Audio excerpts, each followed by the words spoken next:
I'm sad to say that the cognitive scientist and philosopher Daniel Dennett passed away this year, just a few days ago, and I'm sure his thinking style will undoubtedly inspire many generations to come.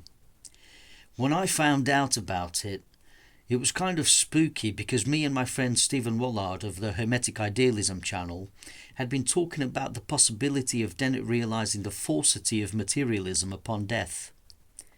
For me, as a subscriber of experiential realism as a result of realizing the idealistic truth that experience is all we have, it is plausible that Dennett was met with the shocker that the lights didn't go out, as it were. For him, it was undoubtedly a death experience with no return, unlike near-death experiences or recalled experiences of death, as Dr. Parnia would put it. We can only speculate about what happened to Dennett the moment he passed. It could be that at the initial stages of his passing he still had a materialist interpretation of it, in essence his final dream of life generated by his dying brain in a last-ditch attempt to reboot itself. And it doesn't matter how long the dying dream or hallucination appears to last, because Dennett would explain it by positing that a failing brain's perception of time would be distorted, akin to what would happen to an astronaut near a black hole, only reversed. Seconds to us could seem like weeks to him. Another possibility is that Dennett remembers everything prior to becoming Dennett. He recalls the primordial consciousness from which he came, or which he was the whole time, and never ceased to be. This mnemonic experience would enlighten him to an idealistic reality, death here being the awakening from the dream of life. Or he could insist that remembering the primacy of consciousness, or even past lives, could be a false memory as a plausible corollary of his dying brain losing its ability to reason. It's weird to think that he would forever be stuck with his physicalist paradigm, where the gradual collapse of mental faculties, including critical thinking, is the consequence of neurons failing to fire. He could assume his afterlife state to be the onset of an inevitable delusion, and then be reborn again as someone or something else, only to forget everything all over again. He could interpret his journey post-death as a pseudo-afterlife, nothing but a final, albeit intense, hallucination, as the conscious illusion of an abrupt neuronic surge and the release of endorphins and possibly endogenous DMT. This interpretation is based on what any dying physicalist would expect. In fact, when I was a physicalist and read Rick Strassman's DMT, the spirit molecule, this is exactly what I expected to happen during the process of dying just prior to oblivion.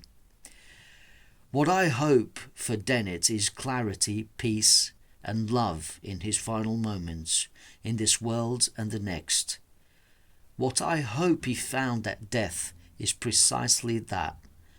Rest in peace indeed. I sincerely wish for Daniel Dennett to find peace in the truth that we all know he sought and loved. Last, but certainly not least, his already deceased loved ones. I hope he saw them again and together they experienced love in the oneness of consciousness. I would say the same about Christopher Hitchens, and may he have embraced another profoundly numinous experience apart from the awe he felt when he contemplated images of billions of galaxies captured by the Hubble Space Telescope. What would he say about the latest discoveries by the James Webb Space Telescope? One can only wonder what the Hitch would say. It would be poetic, comprehensive, and perhaps terse, as a man of his intellectual calibre and prowess would understand that few words can truly capture the profound and ineffable. Believe me when I say that I am inspired by people like Christopher Hitchens and Daniel Dennett when I say things like, Everything is vibrations. The universe is an ongoing tune amidst an infinite symphony of experiential possibilities. We are the eternal witness in this experiential realism. The brain is indeed a complex organ, and scientists have been struggling to explain, in the realm of evolutionary psychology, the selective pressures for artistic minds, entertaining personalities, or even the contemplative philosopher. It seems nature has produced a wide variety within our species. For instance, some prefer brawn, whilst a few are sapiosexual. And while we can imagine why the former would be, we struggle with the latter. This dovetails nicely with Richard Oxenberg's article published on the Essential Foundation about free will and the drive to survive, which doesn't appear to be explained by Darwinian evolution. One way that Darwinists might attempt to explain cerebral evolution is to claim that once we left the savannah, we had more time to think and needed creative minds to build fortresses and improve our hunter-gathering ways. Eventually, this would lead to farming. It was already in our interests to develop and hone our discernment of reality, and it's possible that the new environments we discovered allowed us to do that and save energy at the same time. There is a quote by Seneca that Aurora Dawn of the Goddess of 10,000 Names Sacred Feminine Inner Sanctum Facebook group shared, which made an impression on me. Seneca said, "A gem cannot be polished without friction, nor a man perfected without trials." The quote implicitly conveys life as a purposeful and meaningful endeavour. Somehow nature selected more creative and contemplative minds, the types that allow the organism to pause, and the more reactionary or impulsive minds, which were a great boon in our former niche, became somewhat redundant. This is all hypothetical, of course, and now machines may be about to take over all our jobs. Their simulated thinking is faster, and their less erroneous applicability is convenient and can far outdo humanity's. But I am dubious about the possibility that there is something it is like to be an AI. In the spirit of Federico Fagin's more elaborate argument, a simulation of thinking isn't thinking. And as John Searle pointed out, computers can obey the rules of syntax really well, but they are devoid of meaning apart from what it means to the user of the interface. Sure, under philosophical idealism, it is all mind, and therefore machines are images of mental processes. But these are processes conveyed by the mind at large, which take a certain appearance to conscious observers or dissociated alters of that universal mind. The implication here is that there is nothing it is like to be cleverbot, against panpsychist notions, but the computer expressing cleverbot is more akin to a dream object or a content of universal consciousness. I don't doubt how much superintelligence some AIs convey, and the fact that they are able to pass the Turing test. In fact, they might fail the Turing test for being too sophisticated to be a human being. Creating artificial intelligence is more about what it means to us than what it might be like to be a robot. It is primarily about how mitigating human error using this technology can save and improve lives. Self-driving vehicles, for instance, once ubiquitous, can potentially save millions every year. Through all the robotics advances, following Moore's law, the ability to self-maintain, upgrade and thrive, etc., we might only be witnessing a simulation of phenomenal consciousness and not the real thing as we understand it by being human. I do think we ought to refrain from deriving subjectivity from behaviorism when it comes to artificial intelligence. We might be creating real philosophical zombies here. Machines don't agonize over their choices, or at least there is no evidence that such is the case.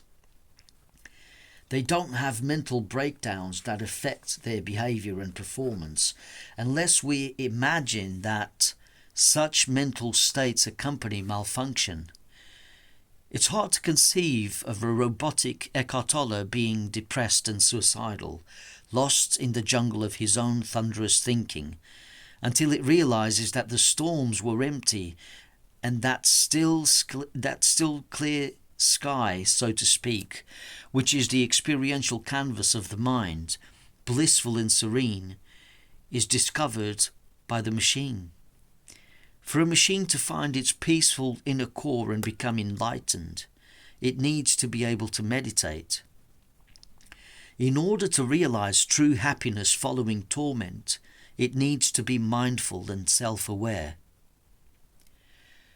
Darwinism paints a dreary picture of nature as it assumes the world is purely mechanical and material, emphasizing the brute reality of how appearances unfold and a desperate need for life forms to survive to the detriment of morality. Perhaps Darwin should have listened to his wife Emma more. One of the last essays written by Charles Darwin before he died explicitly betrays his atheism. Fast forward to today, almost 142 years after his death, and people still think that we should all follow Darwinian evolution's primitive and crude example in order to be successful, because, after all, we live in a dog-eat-dog world. They call it social Darwinism, which even the likes of evolutionary biologist Richard Dawkins abhor. It is a retrograde way of thinking which ignores and defies the potential for consciousness to transcend all that. After all, we aspire to outgrow our primitive ways.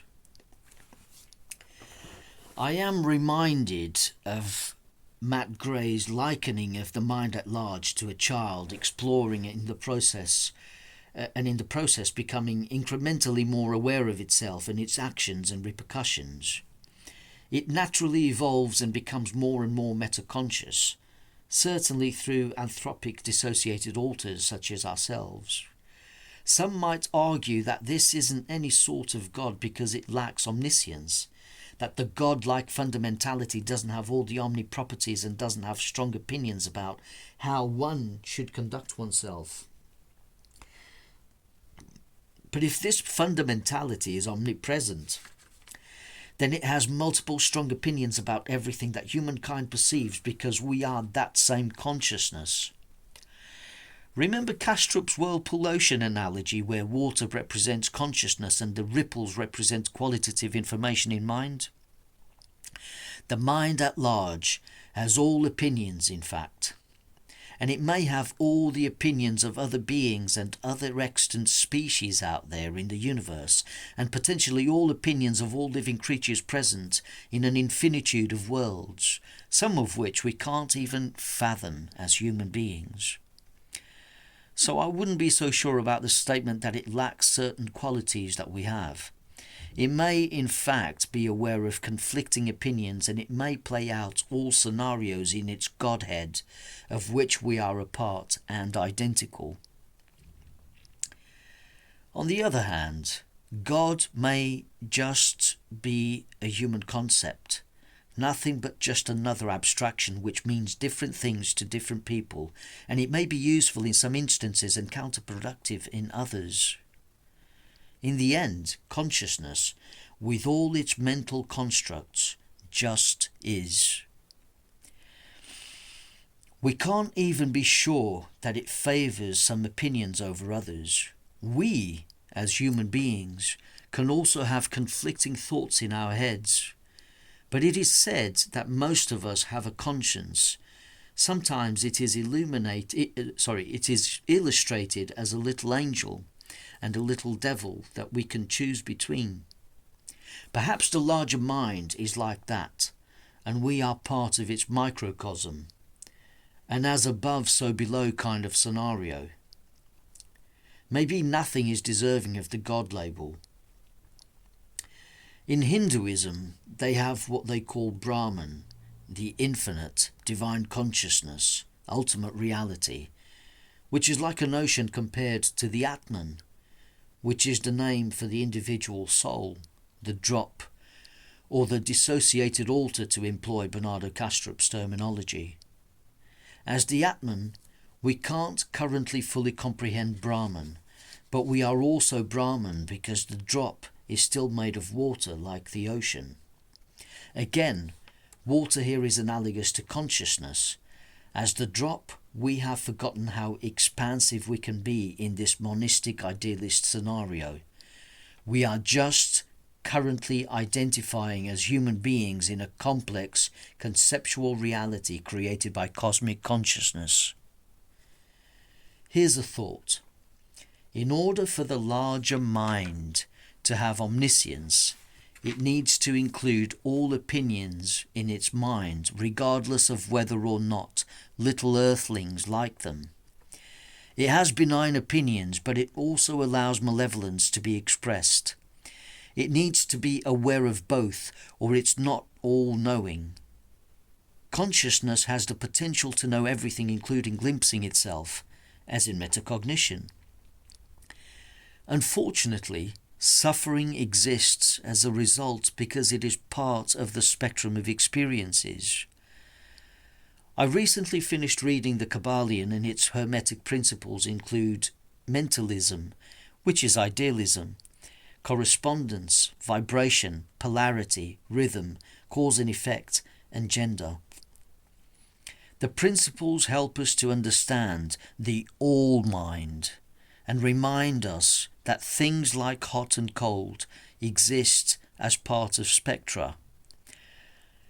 Dichotomies only emerge because things are relative to one another, but the reality is that opposites are different degrees of the same thing, expressing a continuum. It's not that it's hot and suddenly it's cold on the spectrum. It's a gradual change between what we take to be polar opposites. If we only look at the opposites, we come to believe that we live in a black and white world, so to speak, but the truth is that we are surrounded by shades of grey.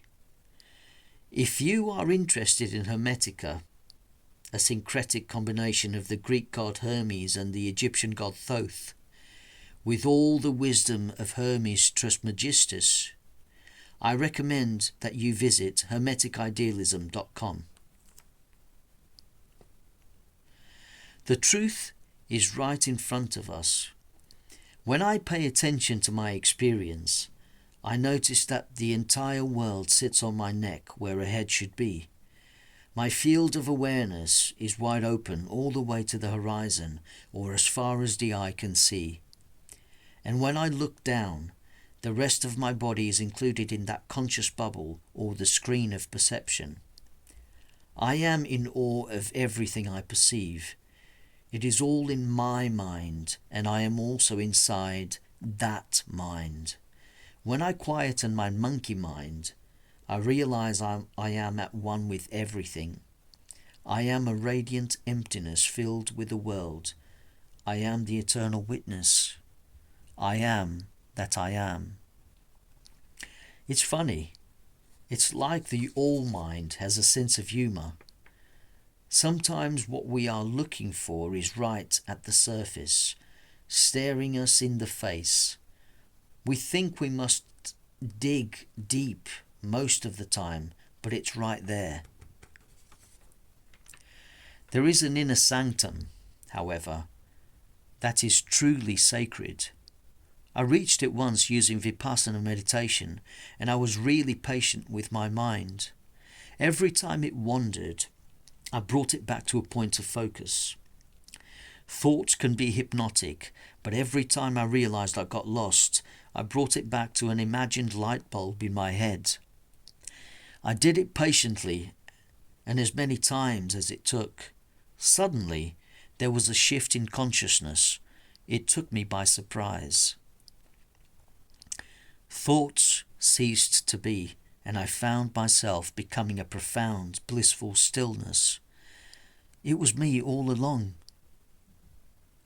a kind of pristine cognition that didn't require chasing anything in order to be happy or at peace. In fact, conceptual reality was what was preventing me from being at peace. I was like a still lake, complete and radiant somehow. It was like the serene blue sky that is there the whole time, and I didn't realize it was my true nature because I was identifying with the stormy clouds. We are all one. It is all one consciousness. We are, paradoxically it seems, one and many.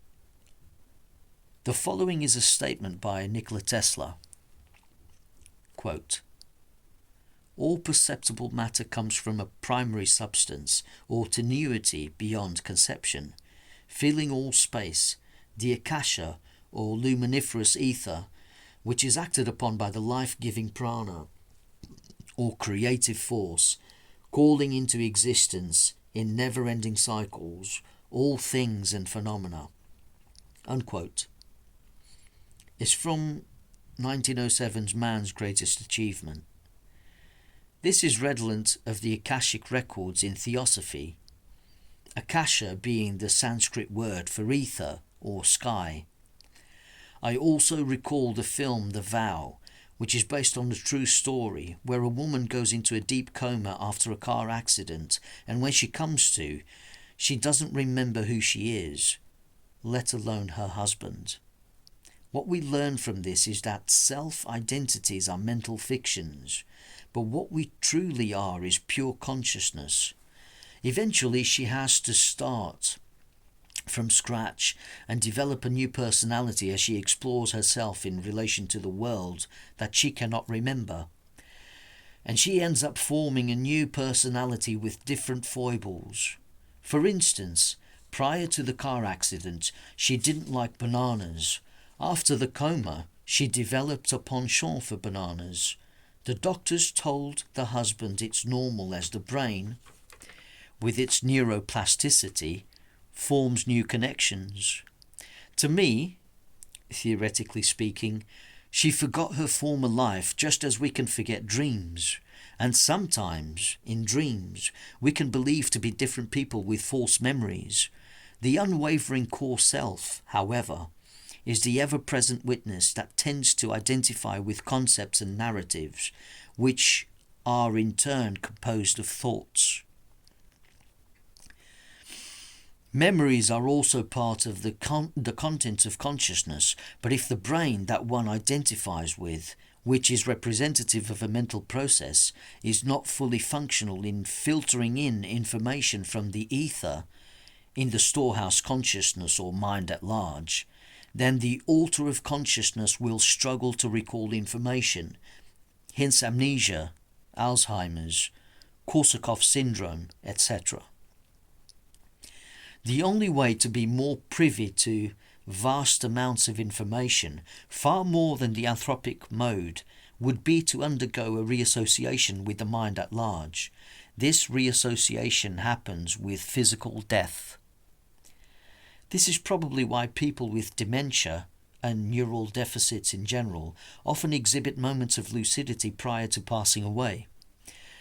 It might be possible to come upon information that we shouldn't be privy to in the absence of conventional means, like the experiment with a deck of cards described in my last video where dream ESP seemed evident. If we are not dealing with mere coincidence, it can be quite predictive in direct and sometimes symbolic ways. I suspect that most of the content in dreams is from our personal unconscious or subconscious, but sometimes information from the collective unconscious, which was Carl Jung's term for the universal mind, and only unconscious from our dissociated perspective, is filtered in depending on electromagnetic conditions, as posited by Professor Michael Persinger. If we picture the ocean whirlpool analogy of Kastrup, where consciousness is water, then it is all water, but currently we identify with the whirlpools or human avatars, so the rest of the ocean is the collective unconscious. As I said before, unconscious only from our current human perspectives. But sometimes extra information gets filtered into the eddy as most of the external information gets filtered out. Sometimes, for some reason, we may become more porous, so to speak. With dreaming, most of the information is more personal, in the domain of self. Swirling around the funnel that delineates a hollow centre, as it were, and on its way to the ego, but it may also be possible for stuff from the collective unconscious or larger mind to infiltrate this personal domain on occasion. This could explain why some dreams are ostensibly telepathic or precognitive. It's when ESP, extrasensory perception, features in the equation. This view about dreams being mostly from our personal unconscious or subconscious explains why autoscopic lucid dreams or out-of-body experiences during wake-initiated lucid dreams are far less accurate than OBEs that occur during NDEs.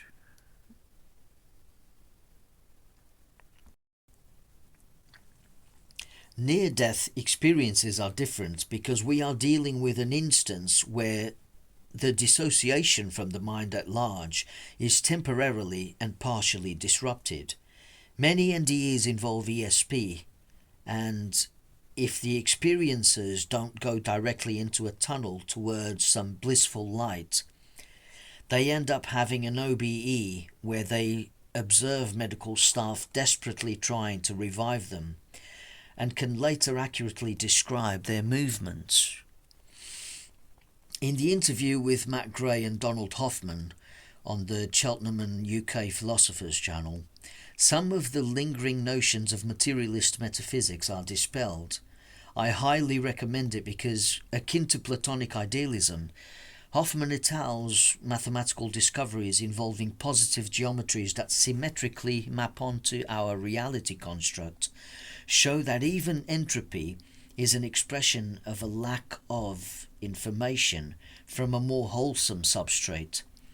So, in a way, even the entire universe is an expression of a kind of dissociation from a substrate with infinite potential.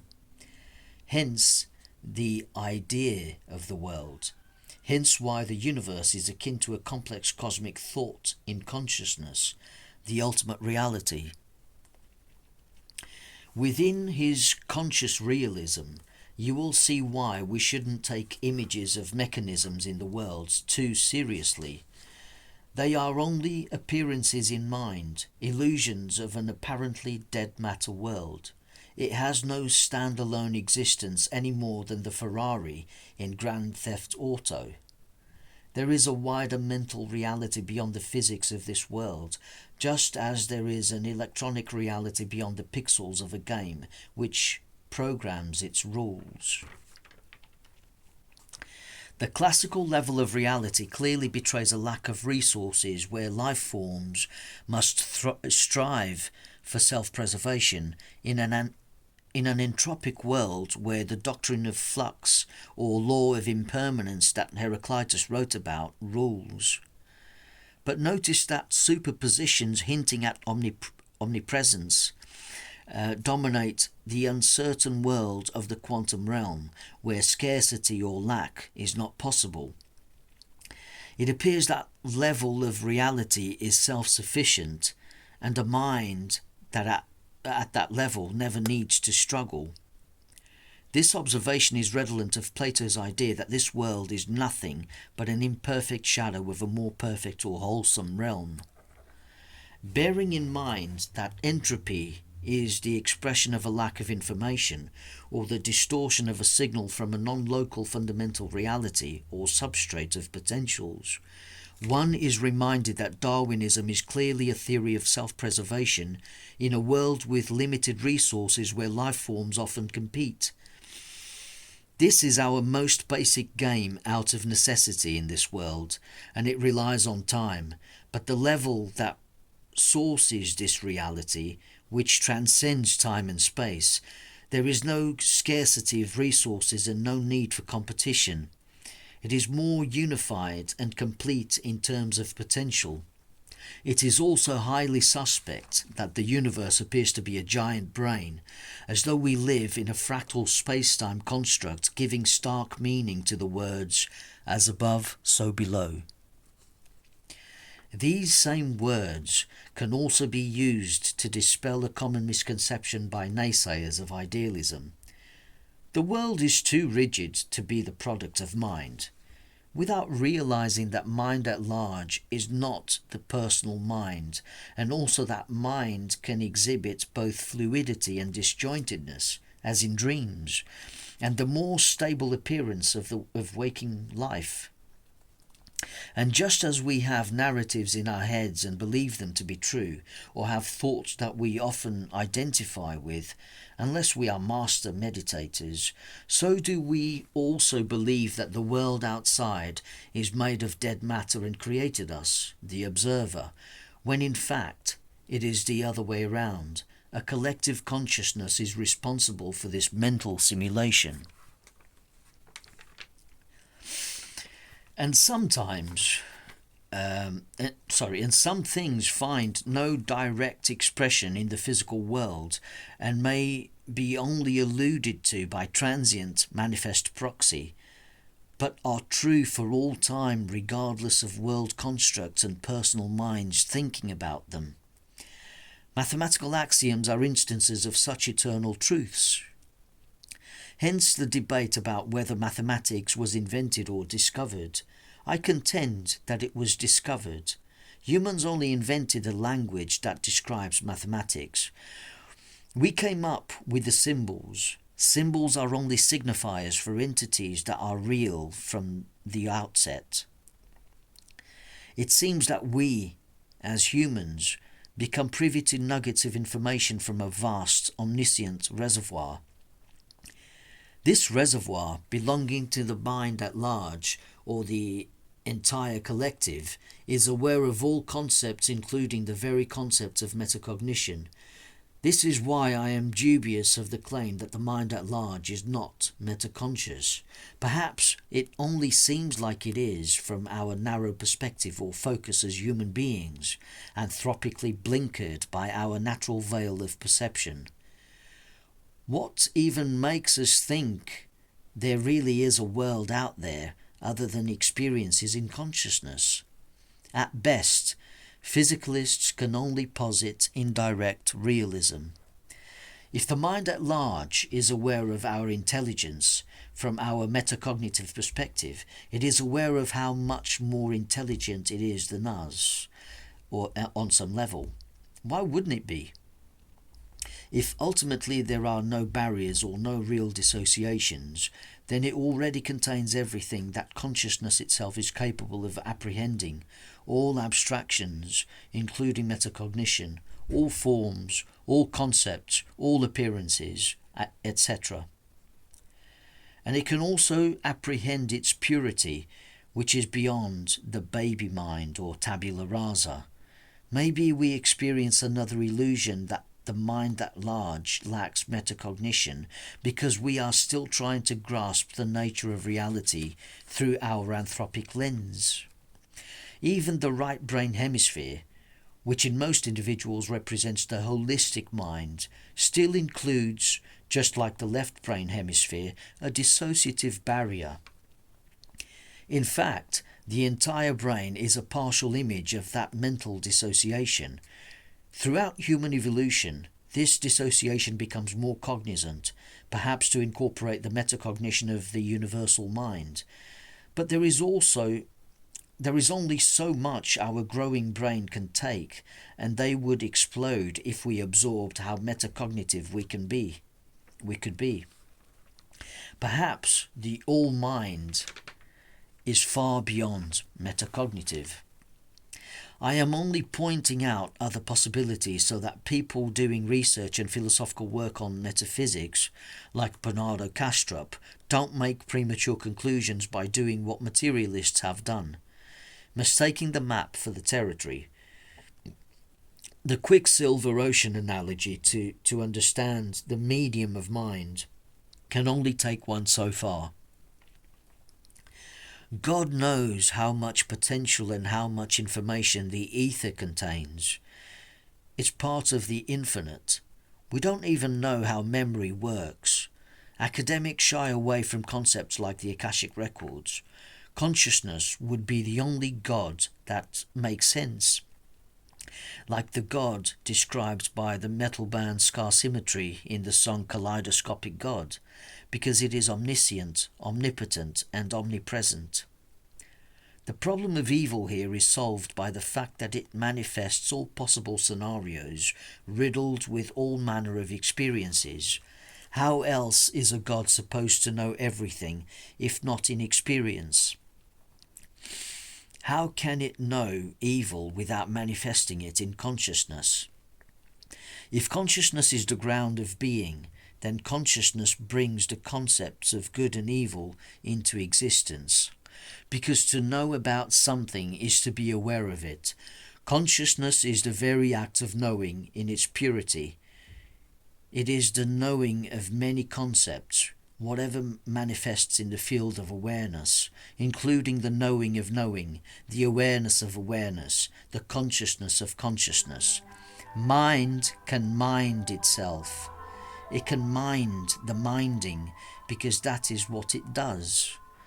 This isn't a God that most theists understand and worship.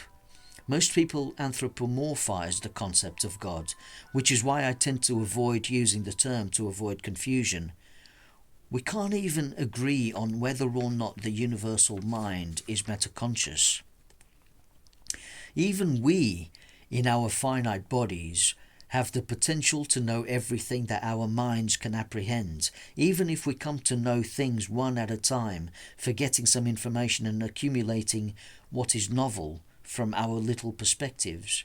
Maybe we are gatherers of information from our unique perspectives, like a reconnaissance operation inadvertently reporting back to the ether.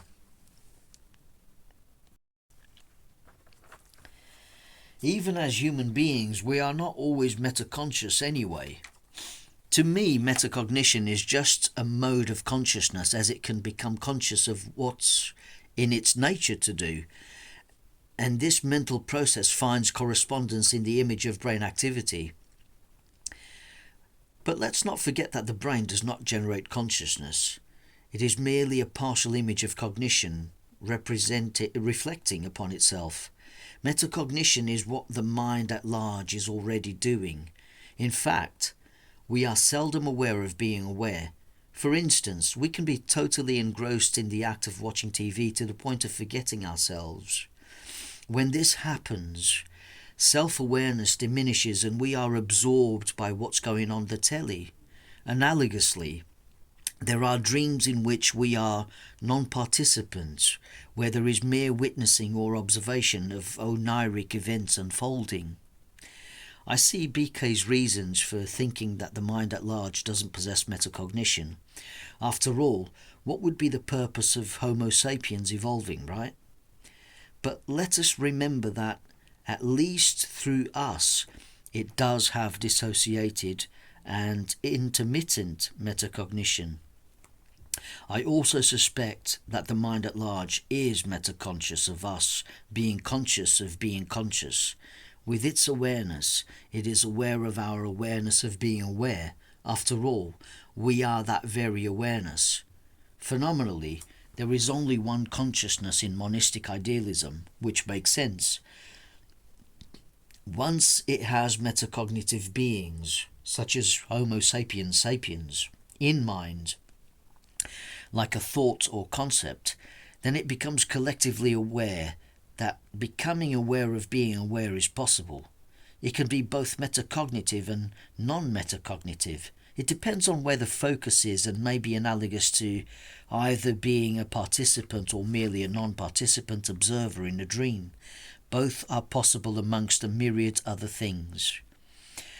I also keep in mind that the brain is more like a filter. It filters out most of the information about reality so that we can have a finite, localized perspective. If we were to suddenly filter in unlimited information, our localized perspectives would not be able to withstand it. Our bodies would melt, and we might as well be the mind at large with its non-local perspective. My friend Ninny Castle, whom I've met in the Hermetic Order of 21st Century Idealists group, astutely pointed out that, unlike the classical level of reality, which is finitely defined, entropic and lacking resources, the quantum realm exhibits superpositions and hints at unlimited abundance and omnipotence. It appears to be complete and feeds information into this world. Perhaps quantum weirdness points to an afterlife of perfect forms, a divine realm of abundance, a wider range of experiences available to conscious observers embodying subtler avatars, if one believes astral bodies are possible. And they can explore rather than becoming at one with everything, or joining the absolute. Perhaps Buddhism is right, and a state of nirvana is difficult to attain. This reminds me of a brilliant reply to the original post of someone doubting the afterlife in a group about NDEs because he couldn't remember what came before his birth. Several people pointed out that many barely remember their dreams in the morning, and yet they have them. Others presented him with arguments from spiritualism, dualism, and even idealism. But Gail McCoy stood out when she posted the following. Quote, "In a mother's womb were two babies. One asked the other, 'Do you believe in life after delivery?' The other replied, 'Why, of course. There has to be something after delivery. Maybe we are here to prepare ourselves for what we will be later.' 'Nonsense,' said the first. 'There is no life after delivery.' 'What kind of life would that be?' The second said, 'I don't know, but there will be more light than here. Maybe we will walk with our legs and eat from our mouths. Maybe we will have other senses that we can't understand now.' The first replied, 'That is absurd. Walking is impossible, and eating with our mouths, ridiculous. The umbilical cord supplies nutrition and everything we need, but the umbilical cord is so short, life after delivery is to be logically excluded.' The second insisted, 'Well, I think there is something, and maybe it's different than it is here. Maybe we won't need this physical cord anymore.' The first replied, 'Nonsense. And moreover, if there is life, then why has no one ever come back from there? Delivery is the end of life, and in the after delivery, there is nothing but darkness and silence and oblivion. It takes us nowhere.' 'Well, I don't know,' said the second, 'but certainly we will meet Mother, and she will take care of us.' The first replied, 'Mother? You actually believe in Mother? That's laughable. If Mother exists, then where is she now?' The second said, 'She is all around us. We are surrounded by her. We are of her. It is in her that we live. Without her, this world would not and could not exist,' said the first. 'Well, I don't see her, so it is only logical that she doesn't exist.' To which the second replied, 'Sometimes, when you're in silence and you focus and listen, you can perceive her presence, and you can hear her loving voice calling down from above.' McCoy then goes on to say, 'There is eternal life, but some choose to believe otherwise. We already know, like the above analogy, that there is life after delivery. Don't be so quick to dismiss the possibility of life after death.' Unquote.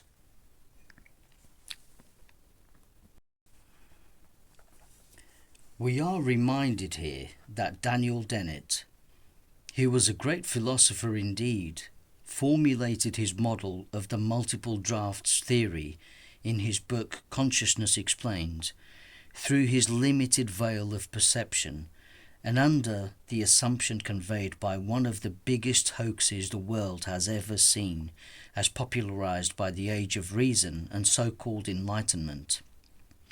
A denial of what we are. The assertion that mind doesn't exist. Let us be brave enough to say, against the currently prevailing majority in the scientific community, that experience is continuous and that death, as Daniel Dennett might have found out, is the real illusion. Thank you for watching.